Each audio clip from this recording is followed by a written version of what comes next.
Latest టెక్నాలజీతో చిన్న injection తో నన్ను పూర్తి ఆరోగ్యవంతురాలను చేశారు. Elite spine and pain management centre, Manikonda, Dilsukh Nagar. Siddipet జిల్లా చిన్నకోడూరు మండలం మాచాపూర్ గ్రామంలో గొర్రెల మందపై ఈరోజు ఉదయం సమయంలో 3 గంటల ప్రాంతంలో హైనానా లేకుంటే వేరే ఒక జంతువు దాడి చేసిందని చెప్పి స్థానికంగా ఉండేటువంటి రైతులు చెప్పడం జరుగుతుంది. దానికి సంబంధించి ఒక ఎఫ్ఆర్ఓ ఉన్నారు. సార్ చెప్పండి, దాడి జరిగిన సంఘటనకు సంబంధించి ఏ జంతువు దాడి చేసిందని అనుకుంటున్నారు? దాడి జరిగింది మాత్రం అడవి జంతువే అని కన్ఫర్మ్ తెలిసిపోతుంది. అది తోడేలా హైనానా అన్నది దాని పాద ముద్రలు బట్టి మేము ఫైనల్ చేస్తాము. మళ్ళీ దాని తర్వాత వాటికి సంబంధించి రేపు ఇవాళ ఒక బోన్ ఏర్పాటు చేసి బోన్లో ఒక మేకను పెట్టి మరి కెమెరా ట్రాప్స్ పెడతాము. దాటి వల్ల అది ఏమొచ్చిందో మళ్ళీ వస్తే అది బోన్లో ఇరుక్కోవడానికి ఛాన్సెస్ ఉంటాయి. కాబట్టి ఓకే, అంటే సలంద్రి కావచ్చు, కమ్మరపల్లి కావచ్చు, మాచాపూర్ ప్రాంతం అనేది అడవి ప్రాంతం ఉంటుంది కాబట్టి గతంలో ఎటువంటి చర్యలు తీసుకున్నారు ఈ విషయంలో? ఇంతకుముందు జరిగినప్పుడు కూడా మేము కెమెరా ట్రాప్ పెట్టడం జరిగింది. కెమెరా ట్రాప్ పెడితే దాంట్లో కుక్కలే మనకు మళ్ళా బ్యాక్ కనిపించాయి. అయినా వాళ్లకు రైతుకు దానికి సంబంధించిన పరిహారం ఇవ్వడం జరిగింది. ఇప్పుడు కూడా వీళ్లకు ఇలా జరగడం చాలా బాధాకరం.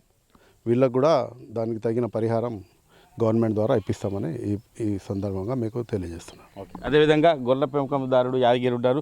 చెప్పండి, యాదగిరి ఎప్పుడు జరిగింది ఈ సంఘటన? మేము మడలే జాతర ఉంది మా ఊళ్ళో. రోజు మా నాన్న కావాలొస్తుండే. ఈరోజు 12 గంటల దాకా కావాలండి, బోనాలు ఉన్నాయని పోయినాం. పోతే 3 గంటల ప్రాంతంలో మళ్ళీ రిటర్న్ వచ్చేసరికి ఆ అడవి జంతువు కూడా దొడ్లోనే ఉండడం జరిగింది. మా నాన్నను చూసి దొడ్డి తడకమికెళ్ళి దుంకిపోయింది. అప్పటికే 60 మృతి చెందినాయి, 25 ప్రాణాపాయ స్థితిలో ఉంటే 10 చచ్చిపోయినాయి. అప్పటికి మళ్ళీ పక్కకి వేసినాక కూడా 10 చచ్చిపోయినాయి. 15 ఇప్పుడు డాక్టర్లు వాటికి కుట్లెత్తురు. వాటికి దయచేసి ప్రభుత్వం మమ్మల్ని ఆదుకొని మా బతుకు తీరు చూపించాలని మేము కోరుకుంటున్నాం. తాజా మాజీ ఎంపీపీ మాణిక్ రెడ్డి గారు ఉన్నారు. సార్ చెప్పండి, అంటే ఈ సంఘటన పైన పై అధికారులకు మీరు ఏం రిపోర్టు ఇస్తారు, వీళ్ళని ఎట్లా ఆదుకుంటారు సార్ మీరు? మాచాపూర్ గ్రామము పున్నమ్మల్లి అనే రైతు మరి వాళ్ళ పొలం దగ్గరనే గొర్రెల పెంపకం కూడా చేస్తూ ఉన్నాడు. మరి రాత్రి మరి అడవి జంతువు, అది హైనానా లేకపోతే తోడేలా ఇంకేదైనా జంతువు అనేది ఇంకా కన్ఫర్మ్ కాలేదు. ఏది ఏమైనా మరి జరగరాని సంఘటన, రైతును మరి బాధతో ముంచేసినటువంటి పరిస్థితి.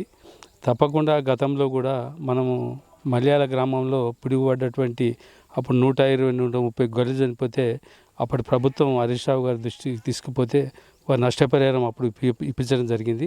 తప్పకుండా ఈ ప్రభుత్వం కూడా మన నష్టపరిహారం రైతులను ఆదుకోవాలి, నష్టపరిహారం ఇప్పించాలని కోరుకుంటా ఉన్నాం. అదేవిధంగా మరి ఫారెస్ట్ రేంజర్ గారు, అదేవిధంగా వాళ్ళ సిబ్బంది, వెటర్నరీ సిబ్బంది, మరి అదేవిధంగా రెవెన్యూ సిబ్బంది కూడా ఈ కార్యక్రమం పాల్గొనడం జరిగింది.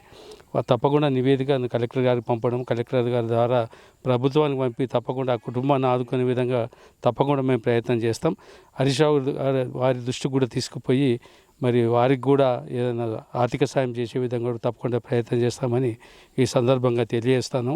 ముఖ్యంగా ఈ గొర్రెలు పెంచుకునే రైతాంగానికి విజ్ఞప్తి, మరి ఒక 4-5 మీటర్ల ఎత్తుతోటి మనం ఫెన్సింగ్ చేసి పెట్టుకొని గొర్రెలను తోలుకొని ఉంటున్నట్టు బాగుంటుంది. జంతువులు బాగా అయినాయి ఫారెస్ట్లో. మరి ఈ మండలంలో ఒక చిరుత సంచారం చేస్తుంది. అదేవిధంగా హైనా ఉన్నది, ఎలుగుబంటి ఉంది, తోడేళ్ళు కూడా విపరీతంగా ఉన్న పరిస్థితుల్లో మరి గొర్రెల కాపరులు కానీ వారు తప్పకుండా జాగ్రత్తలు తీసుకోవాల్సిన అవసరం ఉంది. మరి రాత్రి మరి రైతు కూడా ఆ జంతువును చూడడం జరిగింది, చీకట్లో గుర్తుపట్టలేని పరిస్థితి. తప్పకుండా ఏ ప్రభుత్వం అయినా మరి రైతును ఆదుకునే విధంగా తప్పకుండా ప్రయత్నం చేయాలని ఈ సందర్భంగా కోరుకుంటూ తప్పకుండా ఆదుకోవాలని డిమాండ్ కూడా చేస్తూ ఉన్నాం. అంటే చిన్నకోడూరు మండలం మొత్తం కూడా వ్యవసాయానికి ఒక పెద్దపీటగా ఉంది. ఇటువంటి సంఘటన విషయంలో అధికారులకు ఎప్పుడైనా మీరు సమాచారం ఇచ్చారా ఈ విషయంలో?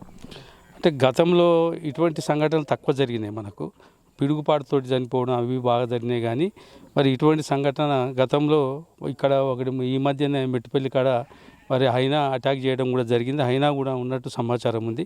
ఒక 2-3 దుడ్డెలను కూడా చంపేసినటువంటి మెట్టుపల్లి ప్రాంతంలో చంపేసినటువంటి పరిస్థితి. మరి అది కూడా ఫారెస్ట్ వాళ్ళ దృష్టికి తీసుకోవడం జరిగింది. మరి ఇది పెద్ద మొత్తంలో జరిగింది కనుక తప్పకుండా ఫారెస్ట్ డిపార్ట్మెంట్ వాళ్ళు కూడా కొద్దిగా తగు చర్యలు తప్పకుండా తీసుకోవాల్సిన అవసరం ఉంది. వారు కూడా ఇప్పుడే చెప్పడం జరిగింది, మరి ఓ సీసీ కెమెరాలు పెట్టి ఓ బోని పెట్టి దాన్ని పట్టుకునే ప్రయత్నం చేస్తామని కూడా చెప్పడం జరుగుతుంది. ఏది ఏమైనా ఒక జంతువు ఉన్నదని మనం అనుకోవద్దు. ఎందుకంటే ఫారెస్ట్లో ఎన్నో జంతువులు ఉంటాయి. తప్పకుండా తప్పకుండా మనం కూడా బాధ్యతగా కొంత మనం కాపాడుకోవాల్సిన అవసరం కూడా మన మీద ఉంది. ఏ ప్రభుత్వం ఉన్నా ఏది ఉన్నా అంటే మనం జాగ్రత్తలు తీసుకోకపోతే మనం ఏం చేయలేము. తప్పకుండా రైతు కూడా పడుకోవాలి. ఎందుకంటే 200 గొర్రెలు నేను దగ్గర ఇలా సుమారు 65 గొర్రెలు చనిపోవడం, ఒక 25 గొర్రెలు మరి అవి కూడా చనిపోయే పరిస్థితులు ఉన్నాయి. మరి పెద్ద నష్టం జరిగింది. వారు తప్పకుండా ప్రభుత్వం ఆదుకుంటుందని ఈ సందర్భంగా నేను అనుకుంటా ఉన్నాను. అంటే చిన్న కోడూరు మండలం సంబంధించి వ్యవసాయరహిత ప్రాంతం కాబట్టి అది రైతులందరూ కూడా ఇక వ్యవసాయం మీద ఆధారపడి ఉంటారు. ఇదే కాకుండా గొర్రెల పెంపకందారులు కూడా అప్రమత్తంగా ఉండి ఒక ఫెన్సింగ్ విధానాన్ని హైట్గా పెట్టుకుంటే ఒక ప్రమాదాలు జరగకుండా ఉంటాయి. ఎందుకంటే ఇప్పటికైనా రైతులు కావచ్చు, ఇటు గొర్రెల కాపర్లు కావచ్చు, వారికి లబ్ధి చేకూరే విధంగా, వారికి న్యాయం చేసే విధంగా స్థానికంగా ఉన్న ప్రజాప్రతినిధులు కూడా చెప్పడం జరుగుతుంది. కెమెరామెన్ ఎల్లవరితో మహేష్, RTV, ఉమ్మడి మెదక్ జిల్లా. మరిన్ని వీడియోస్ కోసం ఛానల్ ని సబ్స్క్రైబ్ చేయండి. లేటెస్ట్ అప్డేట్స్ కోసం వాట్సాప్ ఛానల్ ని ఫాలో చేయండి. అండ్ లింక్ డిస్క్రిప్షన్ లో ఉంది.